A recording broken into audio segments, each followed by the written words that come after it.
তো মন্দিরের ভিতরে যেয়ে দেখলাম প্রচুর ভিড় ছিল, তো বাইরে অনেকটাই ফাঁকা ছিল, তো ভিতরে যেয়ে দেখলাম প্রচুর ভিড় ছিল।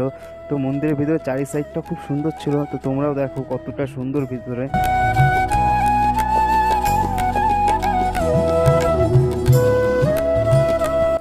তো ভাই সামনে যেয়ে দেখলাম ব্যারিকেড দেওয়া, তো এক সাইড থেকে মহিলারা যাবে, এক সাইড থেকে পুরুষরা যাবে, তো জিনিসটা দেখে আমার খুবই ভালো লাগলো। আর মন্দিরটা সাইড থেকে দেখো কতটা সুন্দর লাগছে, আর সামনে থেকেও অনেকটা সুন্দর লাগে। তো সামনের সাইডটা বন্ধ করা ছিল, কাজ হচ্ছিল ভিতরে। আর মন্দিরের ভেতরে অনেক ডিজাইন করা ছিল পাথরে, তো তোমরাও দেখো কতটা সুন্দর লাগছে।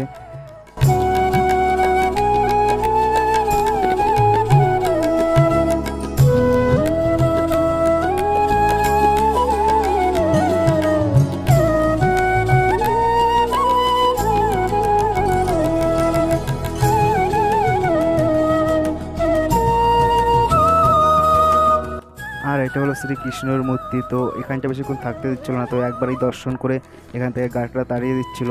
তো আমরা মন্দিরের এই সাইডটা চলে আসলাম।